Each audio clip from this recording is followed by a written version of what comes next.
Ladies and gentlemen, thank you for tuning in and welcome to the first installment of Everyday Preppers.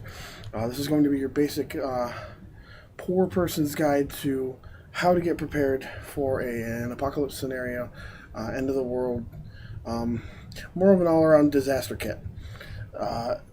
They've been around forever and they're just getting weird names now, like SHTF bags or bug out bags or go bags. They've been around forever.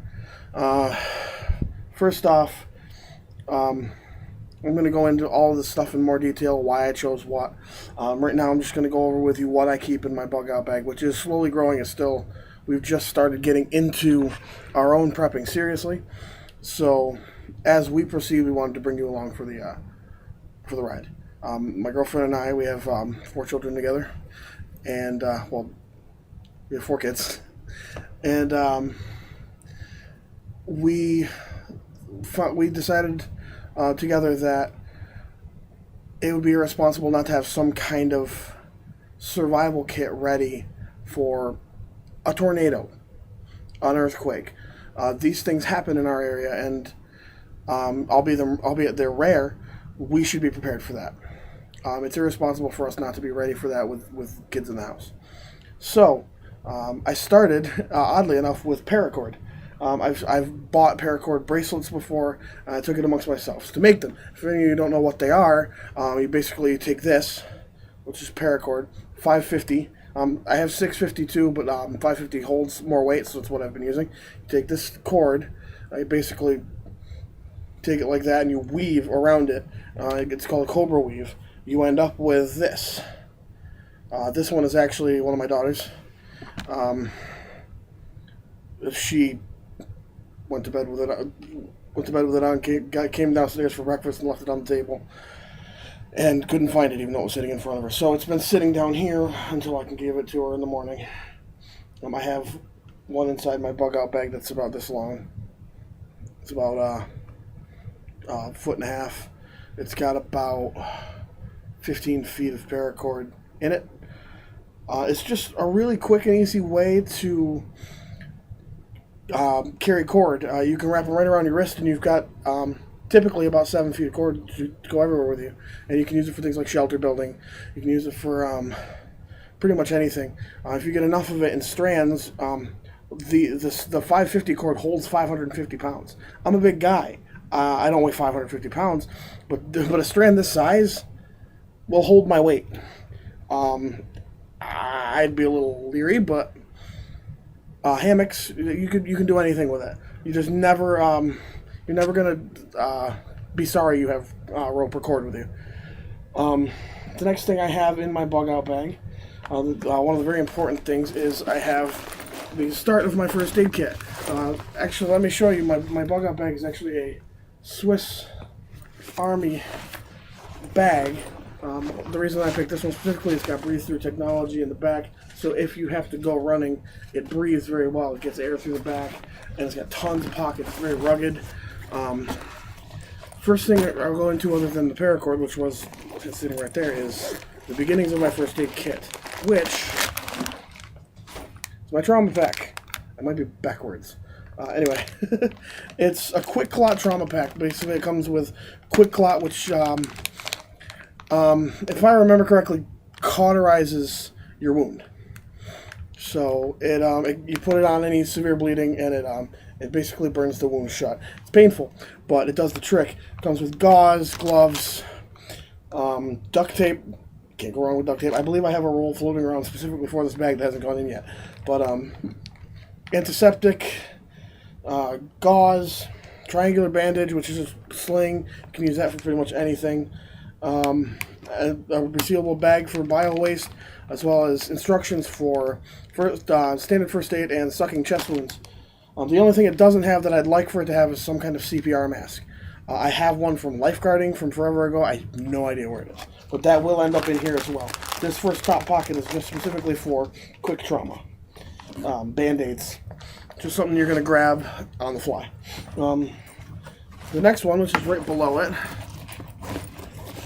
is the start of my fire kit. Now, I don't know how much you can It's all in Tupperware. I'll get right into it with you. Go through it all. Bear with me with the camera. Knife. We're in Pennsylvania now, so spring assisted is allowed. I'll get into why I have a knife in my fire kit. Wet, dry tinder, this stuff you can get wet, and it'll still light. I've tried it; it works just fine. It actually looks something like this. It's like a waxy, or like a dry waxy material. It's really neat. I don't know if you can really see it all that well, but it looks like a hardened marshmallow. Like if you left a marshmallow out too long, it's that kind of consistency.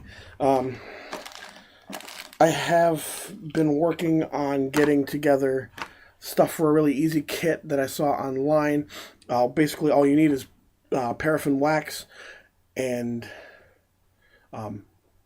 cotton balls. You take the paraffin wax, you twist a little handle off the side, just like a little knob, so you can dip it in the wax and not burn yourself, or hot wax and not burn yourself. Dip it in the wax, let it dry, and then it burns. The paraffin wax will burn as well as the cotton ball, giving it room to breathe. So the air could get in, the cotton ball lights. It's a good way to move fire. They burn for about 7 minutes in high wind. Those will be going in here within the next couple weeks. And then I have this. This is the first thing we saw that we grabbed. I've seen these on Survivor Man. Bear Grylls has used them. Grills has used them. Various survival shows I've seen these. It's flint and steel. Basically what you do is you shave off this. It's magnesium, I believe. Yes, magnesium. It says right on the packet, magnesium. Magnesium. Anyway, you scrape that off, high burning, and then you take your knife and you spark it onto the magnesium. Magnesium lights. You have your tinder over top of it, and fire. I'm going to add various lighters and a small container of lighter fluid, wrapped in. The lighter fluid bottle will be wrapped in cellophane and then put in a Ziploc bag, just because I don't want everything covered in lighter fluid. Double safe that way. And then it's all in these containers, which are waterproof, water resistant at least. From there, I've got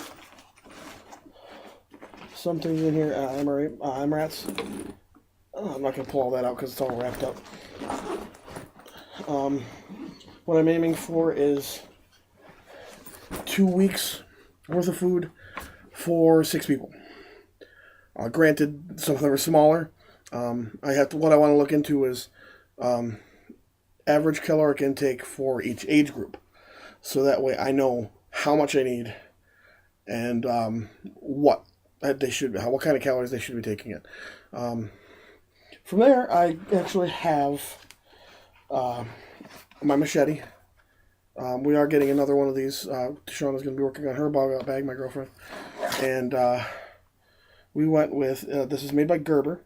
It's very durable, tempered steel.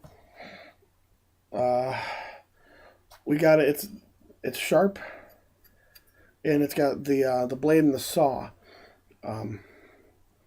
Everybody recommends getting longer ones. They give you a bigger arcing distance. I'm not cutting off zombie heads. That's not the plan. It's a tool as well as a close range weapon. It's just something to keep handy for any kind of thing that might come up. It sits right in my bug out bag right along the side. Fits in the pocket perfectly.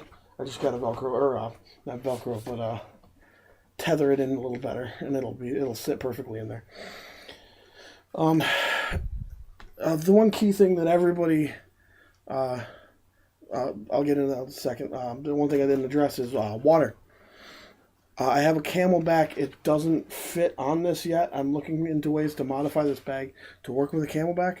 I may just strap one over it and loosen the straps really well, so I have water. And maybe something I make the kids carry. They're light, but they're just water.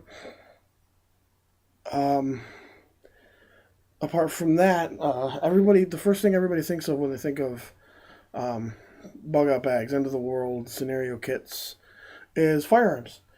I moved to Pennsylvania from New York, and New York has a very strict firearms policy. It's about $200 as well as background checks, paperwork, and 5 hour class. I believe it might have been more than 5 hours. When I moved to Pennsylvania, I was in the middle of doing all of that, and now that I'm here, I'm working on getting my permit here. It's an open carry state, so I can buy a firearm wherever I want.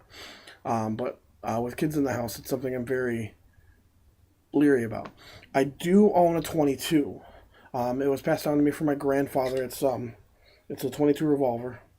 It's small. It's nothing fantastic, but I keep it I keep it unloaded. It's nothing big. It's enough to scare somebody away. It's not enough to really kill anybody unless I empty the entire 6 shots into their forehead.